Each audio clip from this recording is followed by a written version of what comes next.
इस चैप्टर में अनुपात और समानुपात के बारे में पढ़ेंगे। अनुपात क्या चीज होती है और समानुपात क्या होता है इसको देखेंगे। बहुत ही इम्पोर्टेंट चैप्टर है और आसान भी है, सवाल भी इससे जरूर पूछे जाते हैं, निश्चित रूप से सवाल इससे पूछे जाते हैं। तो इसको थोड़ा देख लेते हैं अच्छे से, ताकि इससे कोई सवाल अगर आता है तो आपका नुकसान ना हो।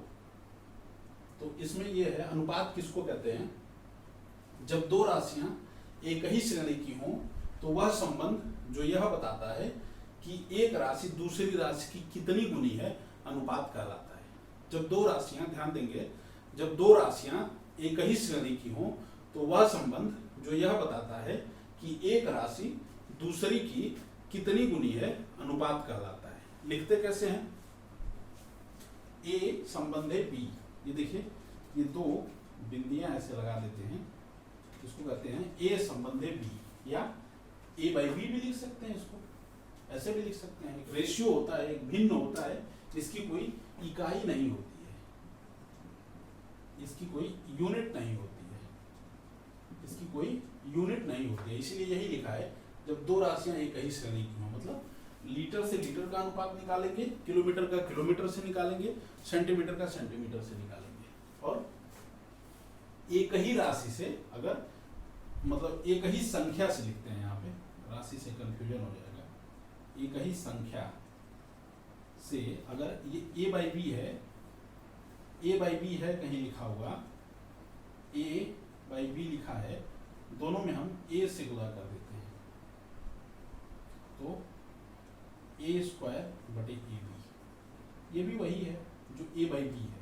कोई अंतर नहीं है दोनों में। मतलब दो जो राशियां होती हैं अनुपात की, उन दोनों में अगर एक ही राशि से गुणा कर देते हैं तो अनुपात पे कोई फर्क नहीं पड़ता है, या एक ही राशि से भाग दे देते हैं दोनों में तो भी अनुपात पे कोई फर्क नहीं पड़ता है। अच्छा, अब एक चीज और सीखेंगे कि दो अनुपातों की तुलना कैसे करते हैं। दो अनुपात अगर दिए हुए हैं, जैसे थोड़ा सा इसको मिटाते हैं, दो अनुपात अगर हमको दिए हुए हैं, उनकी हमको तुलना करना है कि कौन सा बड़ा है कौन सा छोटा है। जैसे एक अनुपात दिया है 3/5 और दूसरा दिया है 2/5। अगर हर बराबर है तो हम देखते ही बता देंगे कि ये वाला अनुपात बड़ा है, ये छोटा है, ठीक है। लेकिन बाय द वे, अगर हर बराबर नहीं है तो पहले उसका हर बराबर करने का प्रयास करेंगे, उसके बाद बताएंगे कि कौन सा बड़ा है कौन सा छोटा है। जैसे अगर 3/5 है और एक अनुपात और दूसरा अनुपात है 4/7, तो पहले हर को बराबर करेंगे, उसके बाद देखेंगे कौन सा अनुपात बड़ा है। इसमें हर को बराबर करने के लिए 7 से गुणा करना पड़ेगा, तो 3 × 7/5 × 7, इसमें हर को बराबर करने के लिए 4 × 5/7 × 5। अब देखिए दोनों के हर बराबर हो गए हैं, ये है 7 × 21/35 और ये है 20/35। देख लीजिए दोनों के हर बराबर हो गए, तो अब हम कह सकते हैं कि ये 21/35 जो है 20/35 से बड़ा है। इस तरह से हर अनुपातों की तुलना करने के लिए वे प्रश्न पूछे जाते हैं। दो अनुपात दे दिया गया और आपसे पूछ लिया जाएगा कि इन दोनों में बड़ा कौन है, तो आप निकाल सकते हैं। और उसके बाद थोड़ा सा हम लोग समानुपात को भी समझ लेते हैं। समानुपात क्या चीज होती है? जैसे इसमें दो राशियां थी, इसमें 4 राशियां होती हैं। यदि पहली एवं दूसरी राशि का अनुपात तीसरी और चौथी राशि के अनुपात के बराबर हो तो ऐसी 4 राशियां समानुपात में कहलाती हैं या समानुपाती कहलाती हैं। लिखते कैसे हैं? ए संबंधे बी या ए रेशियो बी समानुपाते, यहाँ 4 बिंदी लगाते हैं। सी संबंधे डी, सी रेशियो डी, देख लीजिए, ए संबंधे बी समानुपाते सी संबंधे डी, या इसको ऐसे भी लिख सकते हैं ए बाई बी। भाई यहाँ तो लिखते थे ना ए संबंधे बी को ए बाई बी लिखते थे, तो ऐसे ही A by B equal to C by D, ठीक है। तो अब देखिए इसका और इसका तिर्यक गुणा कर दिए, ए × डी बराबर बी × सी, यानी कि पहली राशि पहली और चौथी का गुणा दूसरी और तीसरी के गुणे के बराबर होगा।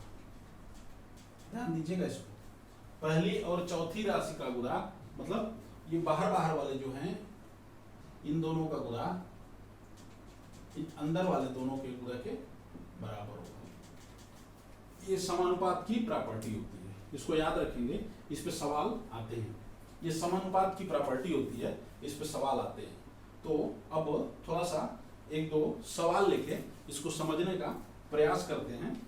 एक्सरसाइज बाद में करेंगे, अभी थोड़ा सा सवाल बस इसलिए ले रहे हैं कि इसको थोड़ा जो कॉन्सेप्ट हम लोग पढ़े हैं वो थोड़ा हम लोगों को क्लियर हो जाए, समझ में आ जाए।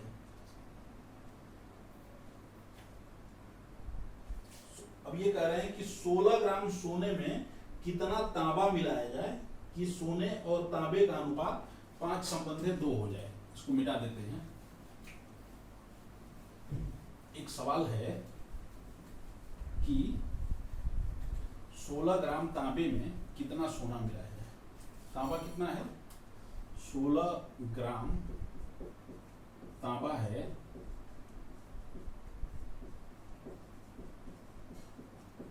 कितना सोना मिलाएं कि तांबा और सोने का अनुपात, सोने और तांबे का अनुपात, सोने और तांबे का अनुपात 5:2 हो जाए। ठीक है, तो वही समानुपात वाला सवाल है। कह रहे हैं मान लेंगे, माना x ग्राम मिला रहे हैं सोना। ठीक है, तो सोना और तांबे का वही अनुपात है जो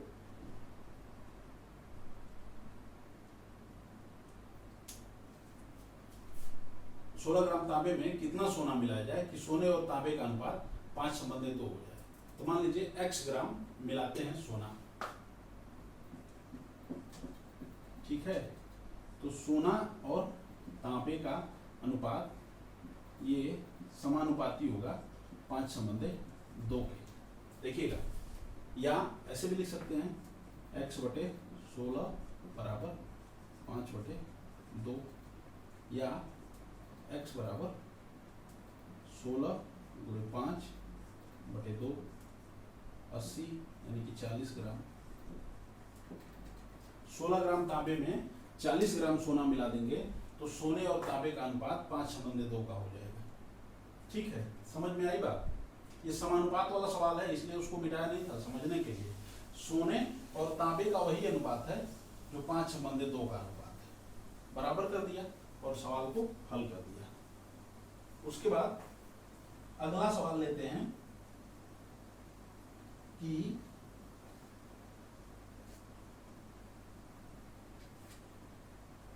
एक दूधिया जो है 10 लीटर दूध में 1 लीटर पानी मिलाता है। 10 लीटर दूध में 1 लीटर पानी मिलाता है, तो ये कह रहे हैं कि कितना पानी मिला देने पे दूध और पानी का अनुपात 4:1 का हो जाएगा। मिटाते हैं इसको। एक दूध वाला है, वो क्या करता है कि 10 लीटर दूध में 1 लीटर पानी मिलाता है। दूध 10 लीटर है और पानी 1 लीटर मिला दिया, ये दूध है। तो ये चाह रहे हैं कि ऐसा करें कि दूध और पानी का अनुपात 4:1 का हो जाए। कितना पानी और मिला दें कि दूध और पानी का अनुपात 4:1 का हो जाए। तो मान लेंगे कि माना x लीटर और पानी मिलाया, x लीटर और पानी मिला देंगे तो कुल पानी कितना हो गया 1 + x। कुल पानी हो गया ये 1 + x। 1 लीटर पहले से था, x लीटर मिला दिया। 1 प्लस x लीटर। अब वही समानुपात वाले को देखेंगे। ये दूध है 10 लीटर, ये पानी है 1 प्लस x लीटर, ये बराबर है, समानुपात में है 4/1 के, या 10/1 प्लस x बराबर 4/1, या ऐसे कर देते हैं 1 प्लस x बराबर, इसको इधर कर दिए 10/4, यानी कि 2.5, तो x बराबर 2.5 बराबर 1.5, मतलब 1.5 लीटर पानी और मिला देंगे तो अनुपात 4/1 का हो जाएगा। देख लीजिए जरा से इसको। फिर अगला क्वेश्चन लेते हैं।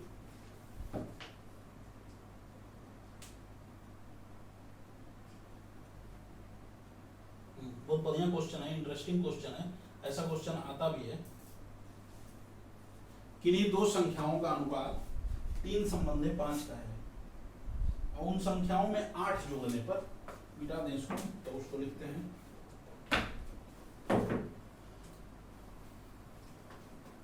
किन्हीं दो संख्याओं का अनुपात 8/5 का है।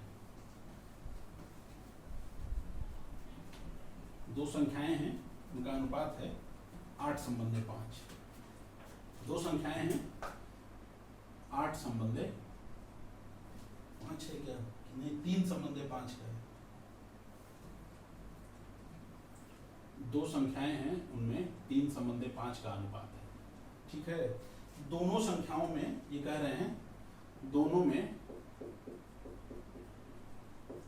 8 जोड़ने पर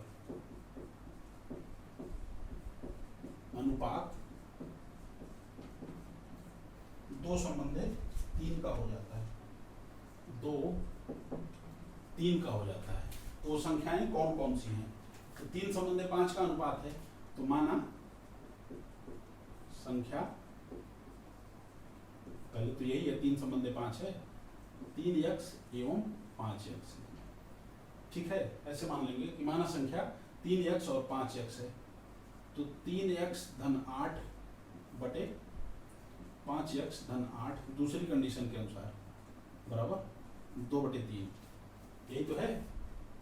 3 से अब 3 गुणा कर देंगे तो ये हो जाएगा 9, पहले लिख लेते हैं, 3x धन 8 गुणे 3 बराबर 5x धन 8 गुणे 2, तो ये हो जाएगा 9x प्लस 24, ये हो जाएगा 10x प्लस 16।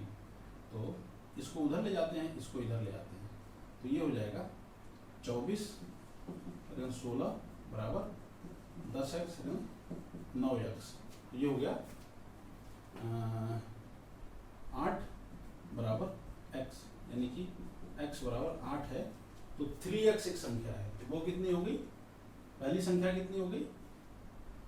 24, 8 तरीक के 24, अब दूसरी पहली संख्या 24 हो गई और दूसरी संख्या 40 हो गई, 8 बचे 40, एक 24 हो गई, एक 40 हो गई, दोनों संख्याएं निकल गई। अब उसके बाद देख लीजिए जरा इसको, फिर अगला क्वेश्चन लेते हैं। एक चीज अभी हमने आप लोगों को नहीं बताया कि वर्गमूलानुपात, वर्गानुपात, घनमूलानुपात, व्युत्क्रमानुपात, विलोमानुपात, ये सब चीजें क्या होती हैं, थोड़ा सा देख लेते हैं। इसको मिटाते हैं क्योंकि एक क्वेश्चन ऐसा आ रहा है जिसमें इसको जानना जरूरी है। विलोमानुपात क्या होता है, वर्गमूलानुपात क्या होता है, वर्गानुपात क्या होता है, घनमूलानुपात क्या होता है, घनानुपात क्या होता है, इसको थोड़ा समझिएगा, हम बता रहे हैं।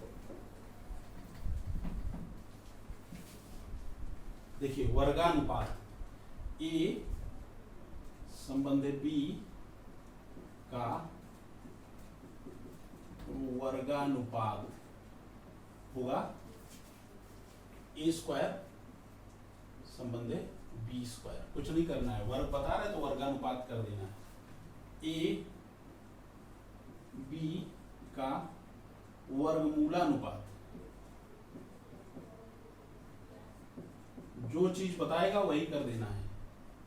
वर्गमूलानुपात √a संबंधे √b। उसके बाद देखिए a संबंधे b का विलोमानुपात या व्युत्क्रमानुपात, दोनों एक ही होता है। ये क्या होगा? b संबंधे a, उलट देंगे, विलोमानुपात या व्युत्क्रमानुपात।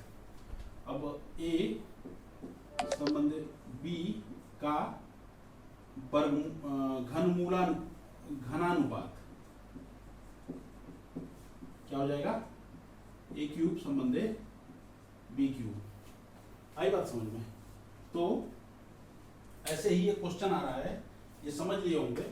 ऐसे ही ये क्वेश्चन आ रहा है कि एक संख्या है, यदि 3x + 1 और 8x + 1 संख्या है, 3x धन 1 अनुपाते 8x धन 1 का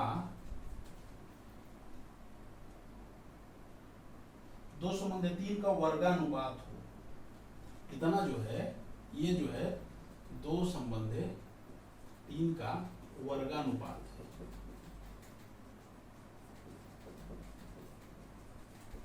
ये जो है संख्या 2/3 का वर्गानुपात है। तो लिख देंगे उस संख्या को 3x + 1 बटे 8x + 1, ये इसका वर्गानुपात है, तो इसको वर्ग करके लिख देंगे। यही तो बता रहा है, लिखा हो गया शायद, इसको वर्ग करके लिख देंगे, यही तो बता रहा है क्वेश्चन में। तो ये हो जाएगा 3x धन 1 बटे 8x धन 1 और 4 बटे 9। इधर गुणा कर देंगे, इधर गुणा कर देंगे, तो 3x धन 1 गुणे 9 बराबर 8x धन 1 गुणे 4। ये गुणा करेंगे, 9 त्रिक 27x धन 9, ये हो जाएगा 24x धन 4। इसको उधर भेजते हैं, इसको इधर भेजते हैं, तो ये आ जाएगा आपका, ये 32 होगा। सही भी कहाँ गलत हो रहा है, 8 चौक को 32 होगा, ना कि 24 होगा। तो इसको इधर ले जाते हैं, इसको इधर ले आते हैं, तो ये हो जाएगा 9 4 बराबर 32 में से 32x - 24x, तो ये आ जाएगा 5 बराबर ये